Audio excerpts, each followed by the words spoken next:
Mountain Monsters ran for 8 seasons on Destination America and Travel Channel. The Ames team, Trapper, Buck, Huckleberry, Jeffro, Willy, and Wild Bill, became some of the most beloved personalities in paranormal television history. Then Trapper died. And what happened to the rest of the team in the years since? The grief, the struggles, the financial realities, and the personal costs of a show whose end left 6 men without the framework that had defined their lives, is the story nobody has fully told. Subscribe and stay until the very end. Mountain Monsters was never really about monsters. The creatures, the Mothman, the Grafton Monster, the Wood Booger, the Shadow Creature, were the premise around which the show organized its investigations. But what the audience came back for season after season was not the creature hunt. It was the men conducting it. The Ames team, the Appalachian investigators of mysterious sightings, represented something that paranormal television had never previously produced in quite the same form. Not a group of scientific researchers applying methodological frameworks to anomalous evidence. Not a team of professional investigators whose credentials gave their findings institutional credibility. A family. 6 men from the Appalachian region whose relationships to each other preceded the show and whose collective personality, the humor, the loyalty, the specific quality of warmth that the mountain communities they came from produces in the people it shapes,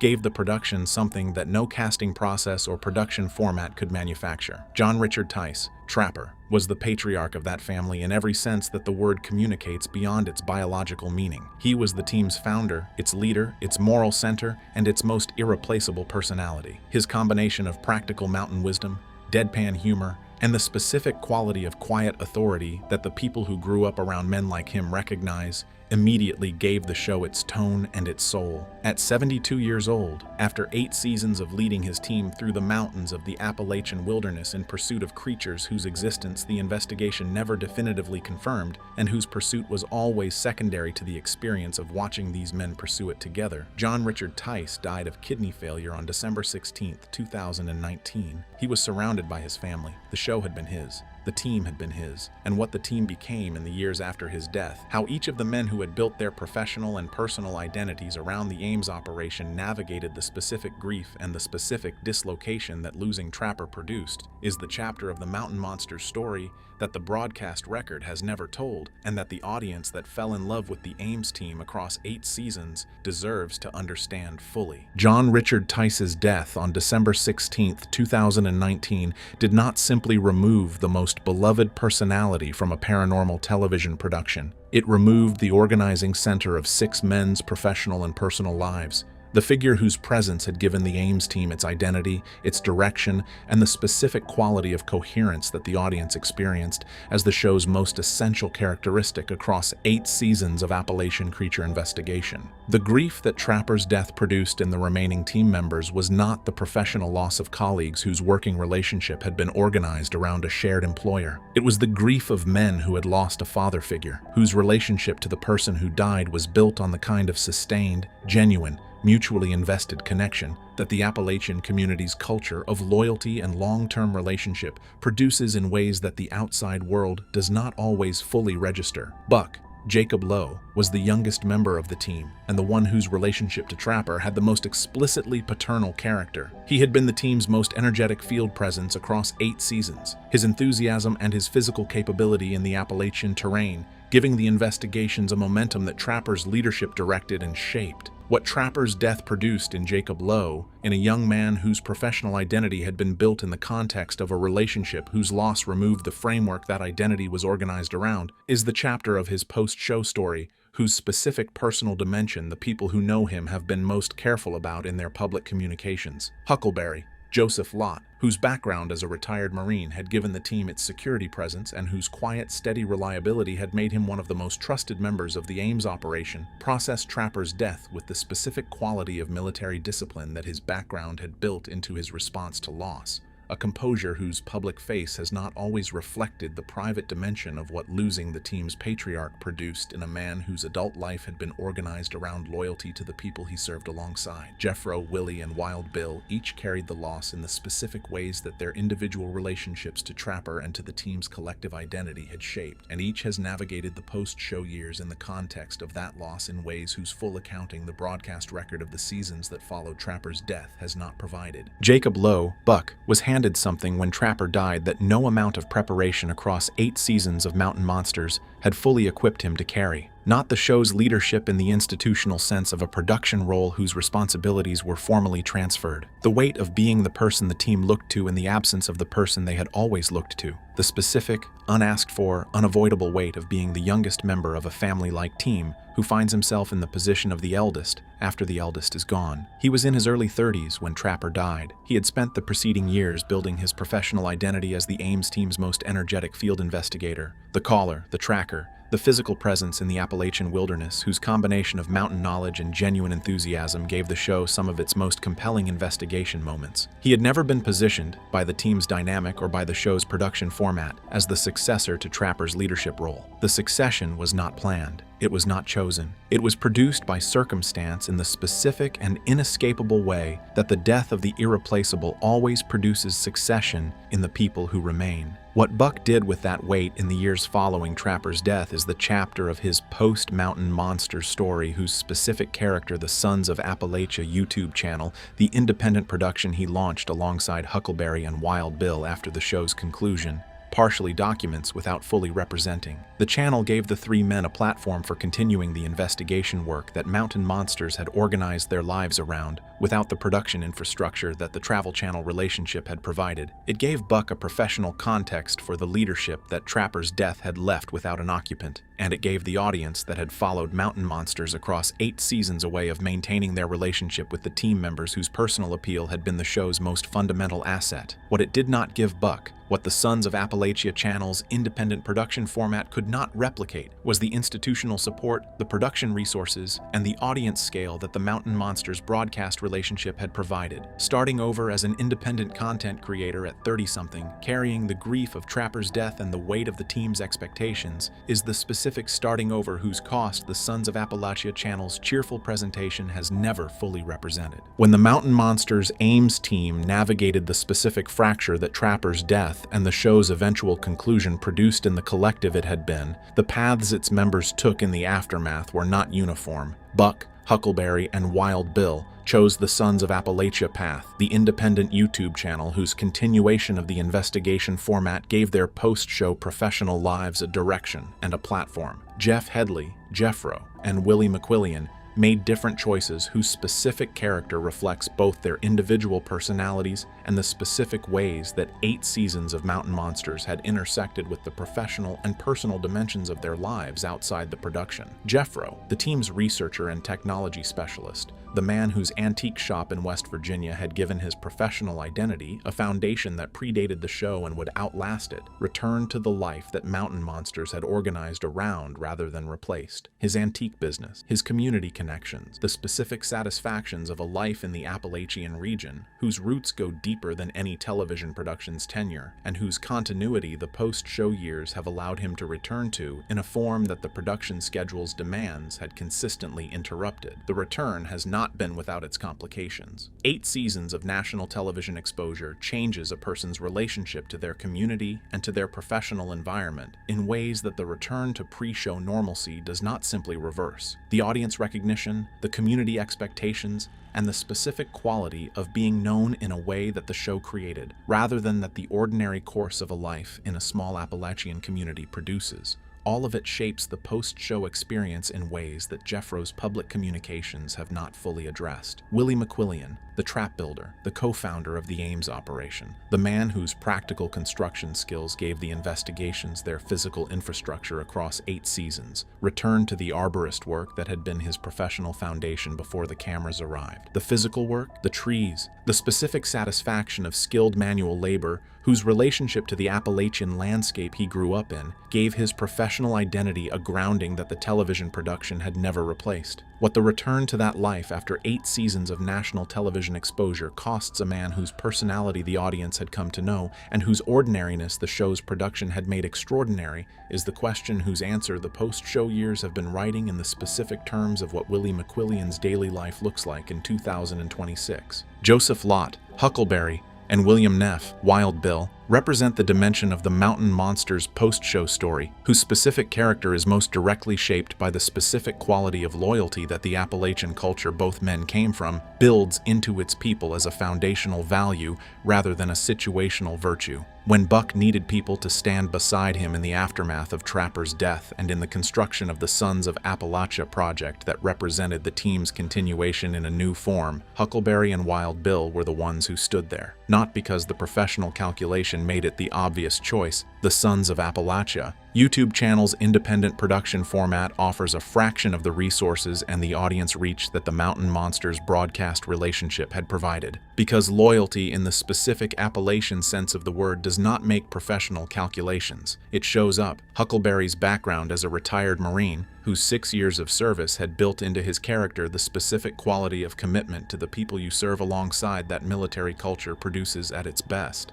made his presence beside Buck in the post-show years the expression of something deeper than professional solidarity. He had stood beside Trapper for 8 seasons. He stood beside Buck after Trapper was gone. The consistency is not accidental. It is the expression of a value whose application to the specific circumstances the post-show years produced was as automatic as it had been during the Mountain Monsters seasons. Wild Bill, William Neff, whose 6 years of Marine Corps service and whose reputation as the team's most skilled tracker gave his Mountain Monsters presence a specific and irreplaceable quality, brought the same loyalty to the Sons of Appalachia project with the practical field expertise that the investigation format required. What both men have absorbed in terms of the personal cost of that loyalty, the professional opportunities that the commitment to the Sons of Appalachia channel has not pursued, the financial realities of an independent content creation operation whose resources are a fraction of what the broadcast relationship provided, and the specific personal dimension of sustaining a professional commitment in the grief-shaped aftermath of Trapper's death, is the chapter of their post-show story whose full accounting the Sons of Appalachia channel's content has never provided. Mountain Monsters ran for 8 seasons on Destination America and Travel Channel, and produced an audience whose loyalty and whose size gave the franchise a commercial value that the network's investment in its continued production across multiple seasons reflected. What it paid the men whose personalities generated that commercial value is the chapter of the show's history that the broadcast format's entertainment presentation has never addressed, and that the post-show financial realities of the Ames team's individual members communicate in the indirect but legible terms of what their lives look like in 2026. Reality television has a documented and well-understood history of distributing the commercial value that its cast members generate in ways that the disproportion between the network's profit margins and the cast's compensation makes visible to anyone who looks at the cast members' post-show financial situations against the backdrop of the show's commercial success. Mountain Monsters was not a show whose cast members' compensation reflected the audience loyalty and the commercial value that their personalities created. The production was regional in its talent base, drawing from the Appalachian community rather than from the entertainment industry's professional talent pool. And the compensation structures that regional reality television applies to cast members whose marketability outside the specific production context is limited by the regional and cultural specificity of their appeal are not the compensation structures that nationally recognized entertainment talent commands. The Ames team members were not nationally recognized entertainment talent in the commercial sense that drives compensation negotiation. They were genuine personalities from genuine backgrounds whose authenticity was the source of their appeal and whose marketability outside the Mountain Monsters context. The network's compensation assessment reflected in terms that the show's commercial success did not proportionally represent. What that means for the financial realities of each team member's life in 2026, the specific economic foundation on which the post-show years have been built, is the dimension of the tragic story this video documents that the show's adventure presentation was most completely designed to not address. The Mountain Monsters broadcast record after Trapper's death, the seasons that continued without him, organized around the team's attempt to maintain the investigation operation that his leadership had built, is a document of grief that the show's entertainment format was not designed to represent honestly, and that the production's obligation to maintain the audience relationship the prior seasons had built did not allow to be represented fully. The team went back into the Appalachian Mountains after Trapper died. They went back with the cameras and the production infrastructure and the creature hunt format that his leadership had established. They went back because the show was the thing he had built, and continuing it was the most direct expression available to them of the loyalty they had built around him across 8 seasons of shared experience. what going back without him cost each of them, the specific experience of conducting the investigations that his presence had always defined in the absence of the presence that had defined them, is the dimension of the post-Trapper seasons whose complete accounting the broadcast record has never provided. The humor was still there in those seasons. The warmth was still there. The specific quality of the Ames team's collective personality that the audience had built its loyalty around was present in the men who continued after Trapper's death in a way that reflected both the genuine resilience of the Appalachian character the show had always celebrated and the genuine effort those men made to honor what he had built by continuing to build it in his absence. What the humor and the warmth were covering, the specific grief that sustained loss of the kind Trapper's death produced, does to the people who carry it across the years of daily life in its aftermath, is the chapter that the post-show years have been writing in the private dimensions of each team member's experience, and that the Sons of Appalachia channel's continuation of the adventure presentation has not been designed to address. Grief of this specific kind, the grief of losing the person whose presence organized the context in which your most significant professional and personal relationships existed, does not resolve on a timeline that the 2026 versions of Buck, Huckleberry, and Wild Bill have fully completed. They are still in it, and the work of continuing. The Sons of Appalachia channel, the investigation format, the Appalachian creature hunt, is the work of men who are doing the most meaningful thing available to them with the grief they are carrying, which is to keep doing what Trapper built in the mountains he loved, with the team he made. In 2026, the members of the Mountain Monsters Ames team are in the specific chapter of their post-show lives, whose character the accumulated weight of everything the preceding parts of this video have established: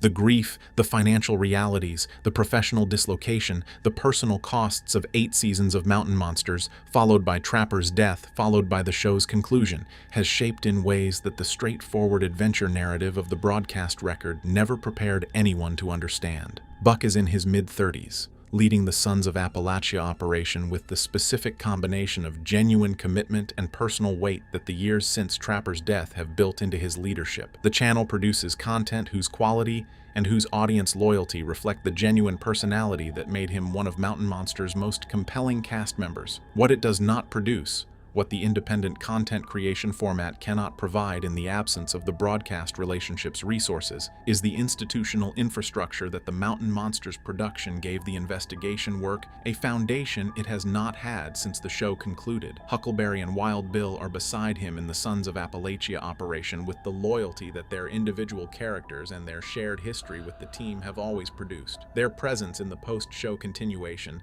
is the most direct expression available of what the Ames team was always about. Men from the Appalachian Mountains who show up for each other because showing up is what the culture they came from built into them as the most fundamental obligation of relationship. Jeffro and Willy are in the lives that Mountain Monsters organized around rather than replaced. The antique business, the arborist work, the Appalachian community roots whose depth the show's 8 seasons did not exhaust and whose continuity the post-show years have allowed them to return to. Their starting over is the quieter kind, the return to what was always there rather than the construction of something new. And all of them, every member of the Ames team in 2026, are living in the specific aftermath of Trapper's absence, whose complete accounting no broadcast episode and no YouTube channel and no public communication has yet fully provided. Mountain Monsters was never really about monsters. The audience that followed 8 seasons of the Ames team through the Appalachian wilderness understood that without always being able to articulate it precisely, understood that what they were watching was not primarily an investigation of cryptid phenomenon, but a portrait of a specific kind of human community whose values and whose relationships the show celebrated in the specific setting of the American mountains. The creatures were the occasion.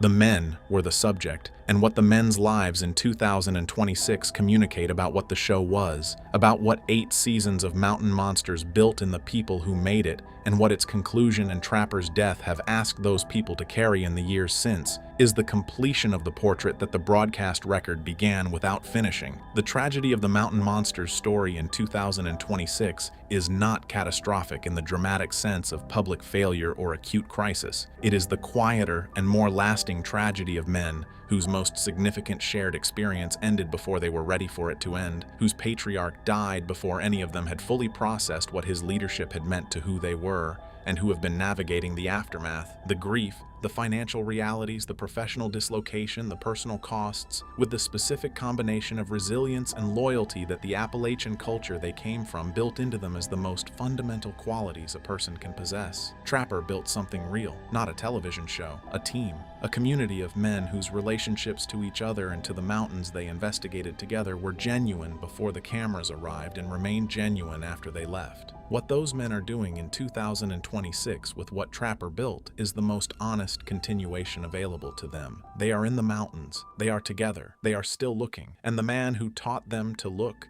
whose presence in those mountains gave everything they found there its meaning, is gone in the specific way that irreplaceable people are gone, present in everything his team does, absent from all of it. The story is tragic because it is true, and it is worth telling because the men it is about deserve to have what they have carried understood by the audience that fell in love with them across 8 seasons of Appalachian creature investigation. This is what Mountain Monsters looks like in 2026, and it looks like men who loved their leader keeping faith with what he built.